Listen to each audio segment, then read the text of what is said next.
up putting these on hives because I don't count for mites. I don't do mite counts.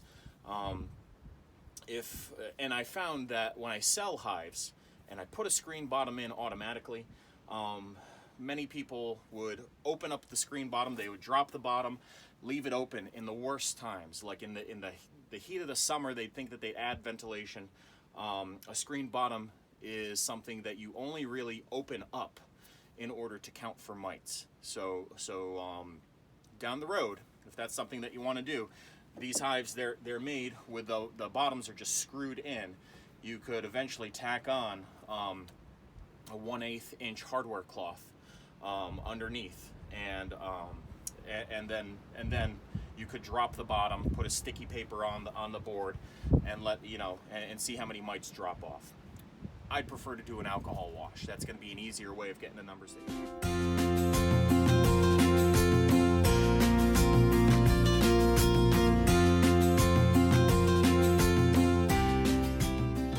Over a simple formula for setting up your smoker and getting it lit.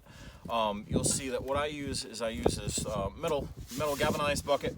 I've had around for a long time. Keep a little lighter handy. Sometimes I even keep a few little matches and a little matchbox in the bottom.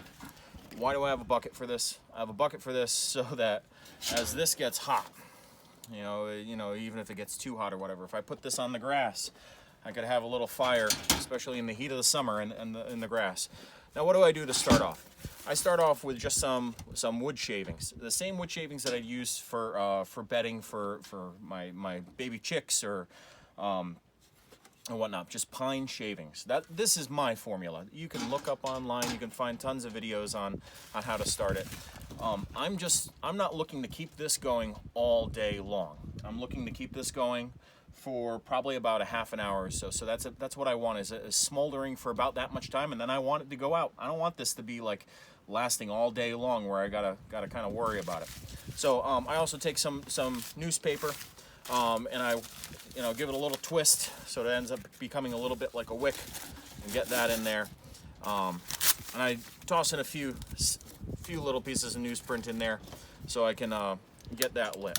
So, getting this going, my goal is to get that newspaper all burnt up and to get the wood shavings in there, to get them so that they become little embers. All right, so here's the thing, is that of course we can use the bellows on this to accelerate the process and get these going. I can use my hive tool to push things down. So here's the thing, is that I want flames now, but I don't want flames later on when I'm using this with the bees. I want smoke. So I can see that the newsprint is getting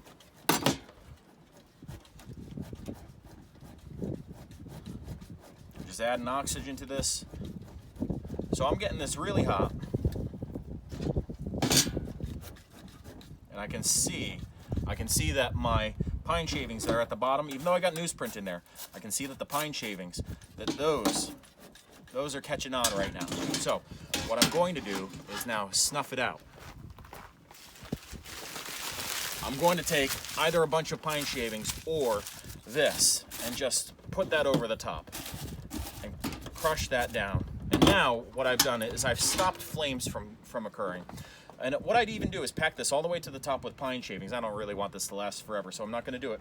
And what I have is a really hot bottom right now that's going to smolder. And when I give a few little puffs on it, it's not going to expel flames from this. It's only going to expel nice white smoke. So I get the top back on.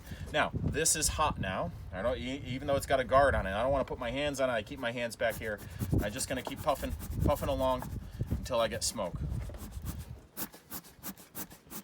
So now here's the thing, is that when I go and I come over to my hive and I use the smoker, I don't need much smoke. So all I would do is I would come along to my other side where the entrance is, flip this around.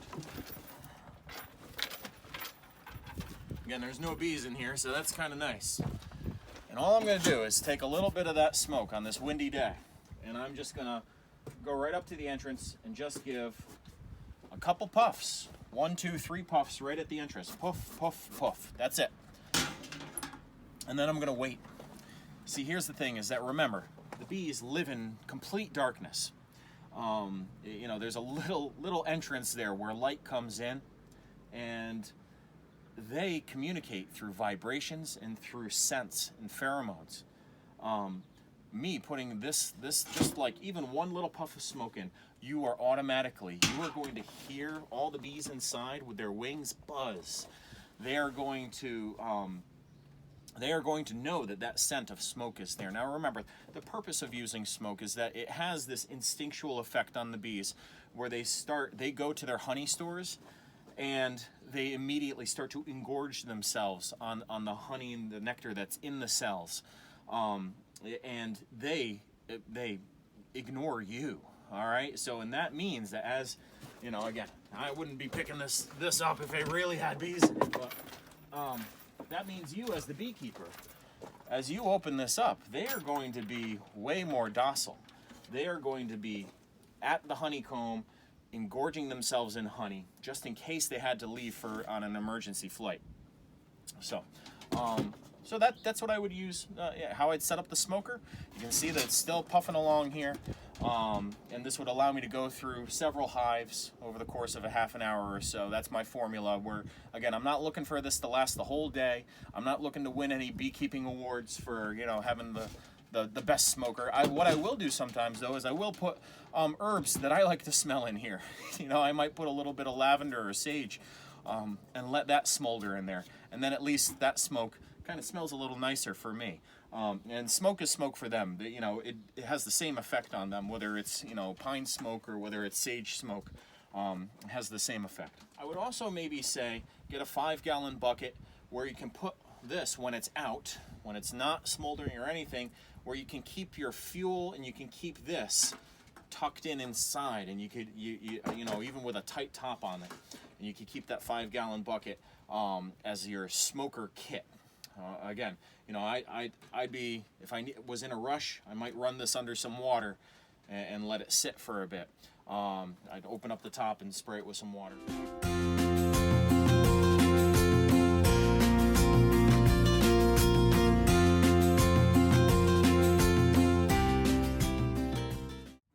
What I do have set up here as well is I do have a comb stand set up. This is an accessory that I build, that I make by taking, I think this is number 9 wire from Tractor Supply, and I got a couple little hinges here, and I fabricate this. It's not rocket science, but there is a little bit of finesse to this. This can be nice in order, especially for somebody who's new, in order to have a place to just step back and take a look at things. Not have to worry about dropping it, whatever. You can leave it put. You can even bring up another one. You could even have a follower board on one side as like a little bit of a windbreak, or to hold the shape, to hold this up. Having a comb stand can be a helpful little tool in the beginning stages. And this is flexible too. If I needed to bend this wire one way or another to open it, or to have it closed in to give it a better grip on it, I could. So, and this is designed to hold several combs, although really I'd only need to hold a few at a time, but there might be times where you might need to stack and have several combs up here and then attend to something on the inside, and you don't have anybody else nearby to hold things. Now, so having this comb guide, that can be a handy way of doing it. Okay, you could also take the combs and do this. Whew. And set it down on top of the hive like that. There's nothing wrong with doing that, and you could do that with several combs. I've worked in managed hives where I've taken a big chunk of them, you know, 4 or 5 of them at a time, flip them upside down, set them aside while I needed to check on something else. Again, this can be something that's easy. Now, this serves as a multi-purpose tool, though. As I've gotten this buttoned up, remember, I am feeding on this side. I'm offering syrup on the other side of this follower board. What I can do is I can pull out bars on this side, and this is designed to fit. It's the same length as my bars. It's designed to fit right in here. So now that might not fit as well, so again, I'm going to use my shims, my extra little thin shims. You know, once I get, or I might be able to fit a top bar in there. What happens with this? Again, you want to. This becomes a roof piece, and this is nice because now, later on, when I need to change syrup, I don't have to take out a bunch of bars. I can just pop this up, take out the jar, put in the replacement jar, and be done. And that's really quick. You know, that is one of the reasons why I like to have these in the Hive. I've also done it where I've had a spare piece of plywood that's cut out that acts as that as well. That little gap filler. So again, filling this in at the end, what I can do is, again, take my top bar Hive tool and turn it to one side to press all the bars one way or the other. I'm seeing that this won't fit. So that is where I would be getting out my set of shims, and I would be fitting them in, because one full top bar isn't going to fit in there, and I don't want bees building up into the top of my hive. So I'd be getting these out. You can imagine me. I'm just going to imagine that I got them all to fit there nicely.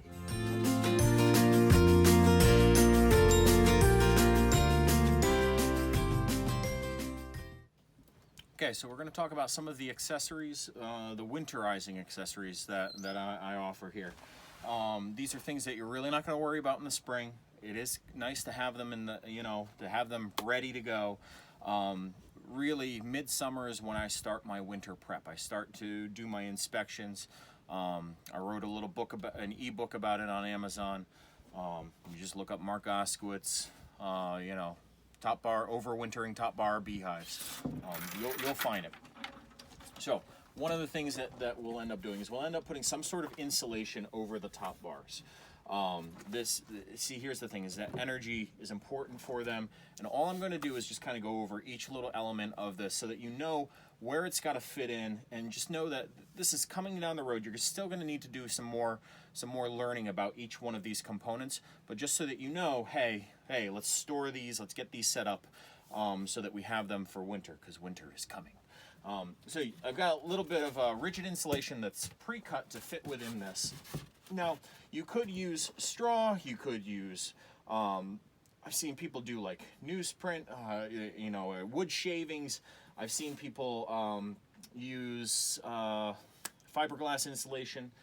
I like rigid insulation because if any water ends up working its way into the roof, which sometimes it does, you know, in the winter times, you get snow-driven rain, you get ice that coats and then it melts in weird ways. See, here's the thing, is that the roof should be designed so that water comes out and then it falls down off of these and doesn't go onto the top bars. So the same thing is that if I were to put a fiberglass insulation or something that would hold on to moisture, if it comes in contact with this side, as water might be dripping down on the inside, it will wick in and pull in that moisture and hold on to it, and that's not good. So I do recommend a rigid insulation because it doesn't pull in and hold on to moisture. You know, you can have this cut so, and then, you know, excess moisture will just drip right out of the hive and not go on top of the top bars.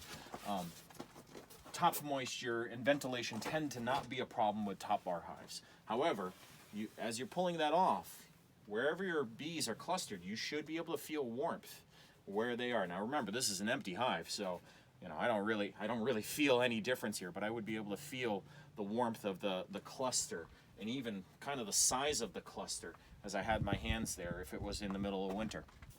Now, other things that are included in the overwintering kit include a roll of roofing paper. And this, you know, again, if you look up my book and everything, wasp. If you look up my book, I talk about how to staple this and everything.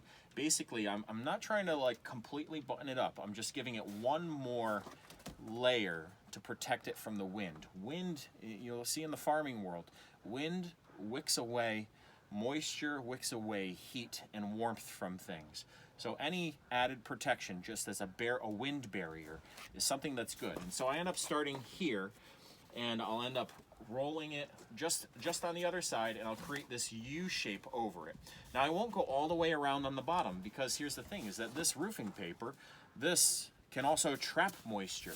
If it's held upside down, and I were to staple this on the bottom board underneath, it would hold on to moisture. And hold it up underneath the hive. An easy way to it would just be to score it with a utility knife, and the moisture would find its way out. But I end up starting the staple along here all the way around and just using a little hand stapler. Why do I staple it here? So I can keep lifting this up. You know, if I had wrapped it around here, then I'd be in trouble. I wouldn't be able to open up my hive. Okay, so you got a little bit of roofing paper. Again, that's to prevent excess wind and everything. I've got a little bit of this Mylar bubble wrap insulation. This is optional if you have a observation window. This gets unrolled and tucked in that cavity where the observation window is. And then it's also going to have a little dog tie out, and it's going to have a strap. Now what you do, of course, is this is an anchor. I sometimes use this all year round, especially when we get heavy winds, is that I would end up anchoring this in the ground and then wrapping the strap up and around the top bar hive and anchoring it down to this anchor. Top bar hives, you know, they're one of the things that could happen is in a big gust, this could get caught by the wind and roll over. Another thing that we've got in there is a feeding frame. Now, you know, this isn't rocket science as to how to build it. The dimensions of this are just slightly smaller than your follower board. Okay, if you're looking at this and I line it up, I basically have a little 1/2-inch gap all the way around, so that if it was too small, the bees would end up possibly building comb and attaching this, attaching honeycomb around this, in the chance that you leave this in the hive when it's empty. And also, I just want to maximize the space. I want to give a little bit of room for the bees to crawl in and around all of this to get all the feed that they need. So this hanging feeder, this goes in. It's the same dimensions as a regular top bar, and it's cut to fit. And here's the thing that you'll notice, that there's a bow in this hardware cloth. I've stapled it in on one side, and what I'll do is I'll flip this and I will press in or pour in a hard candy, or I'll press in a fondant in this, and that becomes an emergency sugar feed. Now, because this metal here, the hardware cloth is bowed, as I have a candy maybe setting in this, it will catch onto both sides of this, and then the bees. So where would I put this? Well, again, you'd look at my overwintering top bar hives book. I end up putting this at the end of the last comb of honey. This is their emergency feed that they have. So I personally not like to have one, but I like to have 2 of these in every hive. My overwintering kit comes with just one, which is fine. It just means that you got to keep an eye on that. If they're feeding on this and they've run out of honey, you've got to have a backup, and that's where a second one would come in, where you could swap it when this one gets close to empty, swapping this one in. Could be the difference between your hive surviving or not in the middle of winter if they don't have enough stores. You'll find this jar that has a whole bunch of junk inside, and you'll be like, what is this? Well, it's a feeder, and it's holding all of these other little parts. It is a simple jar feeder. Now, packed inside that jar feeder for shipping and purposes and stuff like that, I've also got like the little wooden bits. Again, we've seen this before, where we've got, this is, again, you're going to make these all on your own and save money. This is for feeding inside of the hive. What you'll also find is some robber guards. This is let's see, I think it's 1/2-inch. Yeah. No. Yeah. 1/2-inch hardware cloth. And some of these wonderful little screws right here that have a little washer on side, so you can screw it in and anchor those on each entrance. Now, do I put them on all the entrances? No. I only really put this on the one entrance that's open. I close it down, all the corks, I put all the corks in, and I leave one entrance open. That's the one spot where mice are going to smell, and they are going to try and eat in and make that hole big enough so that the mice can get inside and destroy your hive in the winter. So you're either stapling this on around that entrance, or again, like I said, anchoring this in with these little screws that I provide in here. You don't need much. You don't need much hardware cloth. These are made from the scraps of projects like this. Same hardware cloth is used, and this is the parts that get cut off. So all this, you'll tend to find all of this bundled up inside the little jar. That's what's part of the overwintering kit. There's way more to learn about, that we'll look at in overwintering a hive. But if you're looking to gather your own materials for another hive that you've got or whatever, and duplicate this kit, now we've gone over everything that you need. Now, we've been talking about a few things. I did recommend this book, The Thinking Beekeeper by Christy Hemingway. If you're getting a top bar hive, this would be the first book that I'd say that you should get to help you manage that top bar hive as a beginner beekeeper, as you're stepping it up. I found Les Crowder's book to be a helpful one, The Top Bar Beekeeping. This is also, see, here's the thing. The more you know, the better. All right, you're going to take bits and pieces from each of your beekeeping mentors, and you know, maybe me being one of them, and these authors as well, and you're going to find a way that you like to take care of your bees. It's good to have in the back of your head lots of different strategies. So that's why I'm going to recommend this book and this book. And I love Phil Chandler's books as well. He came out with this one, Balanced Beekeeping Part 2, Managing the Top Bar Hive.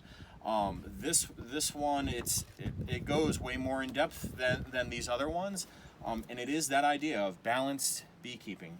This is one that's written, it is about the top bar hive, but it is also written for other types of hives as well, and it gets into queen rearing and some more advanced things. As well. So Christy Hemingway's first book, this one gets you through your first year, while I find that some of the other anecdotes and the suggestions from Les Crowder and from Phil Chandler kind of take you into your next years of beekeeping. Now,